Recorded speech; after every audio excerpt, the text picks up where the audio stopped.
हवस के खेल में 5 साल की बच्ची को भी नहीं बख्शा गया। दोस्तों 5 साल की भतीजी के चाची ने उसके पहले कपड़े उतारे और फिर अपने प्रेमी से उसका रेप करवाया और रेप करने के बाद उसका गला घोंटकर उसकी हत्या कर दी जाती है और फिर बोरे में बंद कर दिया जाता है। आखिर क्या हुआ था और क्यों यह चाची दरिंदी बनी जिसने 5 साल की बच्ची को भी नहीं छोड़ा? आखिर क्या हुआ था, पूरी जानकारी यहाँ पर लेने वाले हैं। वीडियो को अंत तक जरूर देखिएगा। नमस्कार, मैं हूं सुदेश कुमार और तिरछीवा चैनल में आपका स्वागत है। यह घटना उत्तर प्रदेश के सहारनपुर जिले का एक भावड़ी गांव है। भावड़ी गांव के अंदर माता पिता हैं, उनकी एक बच्ची है, 5 साल की है।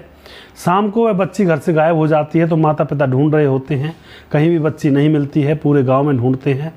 लेकिन जब कहीं भी बच्ची नहीं मिलती है तो पुलिस के पास वह माँ बाप पहुँचते हैं और वहाँ जाकर कहते हैं साहब हमारी 5 साल की बेटी है और वह गायब है। पुलिस तुरंत एक्शन लेती है कि बच्ची का मामला था कि कहीं कोई बच्ची के साथ गलत ना हो जाए। इधर उधर घूमती है और माँ बाप बताते हैं कि वह अपने चाचा चाची के घर पर गई थी लेकिन वापस नहीं आई। दोस्तों अब पुलिस चाचा चाची के घर पर भी पहुंच जाती है। वहाँ पर जो चाचा होता है विकास और चाची होती है वर्षा, उनसे पूछताछ करती है तो वह कहते हैं कि हमारे यहाँ पर तो वह लड़की नहीं आई, अगर आती तो हम दिखाते। पुलिस घर में जांच करती है, छत पर भी देख आती है, लेकिन उस समय पुलिस को वहाँ पर कुछ नहीं मिलता है। उसके बाद सुबह हो जाती है, माँ बाप बड़े चिंतित हैं, परेशान हैं। पुलिस के सामने एक चुनौती थी कि बच्ची को कुछ होना नहीं चाहिए, उसको ढूंढना है जल्दी से जल्दी। सुबह होते ही पुलिस फिर से अपनी कार्रवाई करने में लग जाती है। रात में पुलिस ने सोच लिया था कि हमें लगता है शायद चाचा चाची कुछ छुपा रहे हैं। दरअसल दोस्तों यह लड़की जिसका नाम बदला हुआ नाम है रानी, जो कि 5 साल की है, इसके माता पिता हैं और पड़ोस में ही इसके चाचा चाची हैं जो कि सगे चाचा चाची हैं। चाचा का नाम विकास, चाची का नाम वर्षा है।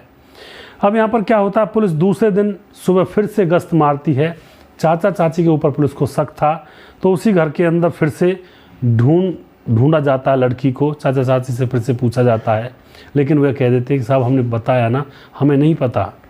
पुलिस जैसी जांच पड़ताल कर रही थी, अब दिन का समय था तो कमरे के अंदर एक जंगला बना हुआ था, खिड़की जंगला रोशनदान, वो वह खून से सना हुआ था। और जब पुलिस वालों ने उस जंगले से झांक कर देखा, घर के पीछे खेत थे, खेतों के अंदर एक बोरी पड़ी हुई थी और उस बोरे पर मक्खियाँ भिनक रही थी। पुलिस तुरंत उस घर के पीछे जाती है और पिछवाड़े जाकर के उस बोरे को खोलती है तो उस बोरे के अंदर उस बच्ची की लाश थी। दोस्तों अब तुरंत पुलिस एक्शन लेती है और चाचा चाची को अरेस्ट कर लिया जाता है। चाचा चाची को अरेस्ट करके सख्ती से पूछा जाता है तो जो चाचा था विकास, वह बताता है साहब मैं तो शहर गया था, मैं तो किसी दोस्त के यहाँ पर गया था, मुझे कुछ काम था, मैं तो घर पर था ही नहीं, मुझे पता ही नहीं है। पुलिस उसकी कॉल डिटेल्स या लोकेशन वगैरह सीरियल लोकेशन निकालती है तो पता चलता है कि चाचा सही बोल रहा है। उसके बाद उस चाची से पूछा जाता है कि तुमने इस लड़की के साथ क्या किया, तुमने इसको क्यों मारा। जब अच्छी तरह से उसको पूछा जाता है तो अब यहाँ पर पूरा राज खुल जाता है। दोस्तों वह चाची कहती है कि मैंने ही उस लड़की को मारा है, मैंने ही अपनी बच्ची का गला घोटा है। इधर पोस्टमार्टम रिपोर्ट भी आ जाती है तो उससे पता चल जाता है उस बच्ची के साथ रेप हुआ है और रेप होने के बाद उसके सर को ज़मीन पर पटका गया है और फिर गर्दन को घोटा गया है। अब यहाँ पर क्या होता है दोस्तों, चाची से पूछताछ की जाती है तो चाची सारी बात पुलिस के सामने बयां करती है। वह बताती है कि उसका अफेयर शादी से पहले एक शुभम नाम के लड़के से चला हुआ था जो कि दूसरे गाँव का है और वह उसके साथ मिलती है, जुलती है और मौज मस्ती करती है। लेकिन उसके बाद उसके घर वाले शादी कर देते हैं। शादी होने के बाद भी वह शुभम को नहीं छोड़ पाती है। जब भी उसका पति घर पर नहीं रहता है तो पीछे से शुभम को घर पर ही बुला लिया करती है, क्योंकि गांव के अंदर ओयो होटल वगैरह तो रहते नहीं हैं और वह मौज मस्ती उसके साथ किया करती है।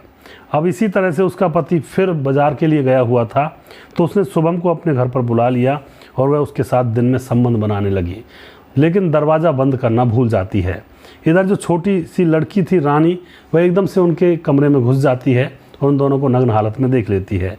इधर दोस्तों यह जो चाची होती है एकदम से कहती है पकड़ो इसको, पकड़ो, ये सबको बता देगी और राज खुल जाएगा। क्योंकि अभी तक उनका राज खुला नहीं था, ना ही पति को कुछ पता था, ना ही गाँव वालों को कुछ पता था। अब ये दोनों सोचते हैं कि अब राज खुल जाएगा, अब क्या करें। तो उसको पकड़ लिया जाता, लड़की को उसके थप्पड़ मारा जाता सर में और वह गिर जाती है, छोटी सी बच्ची थी।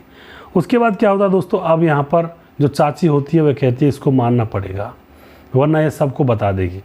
फिर वह प्लानिंग करते हैं कि मारेंगे, डायरेक्ट मारेंगे नहीं, डायरेक्ट मारेंगे तो हमारे ऊपर शक हो जाएगा।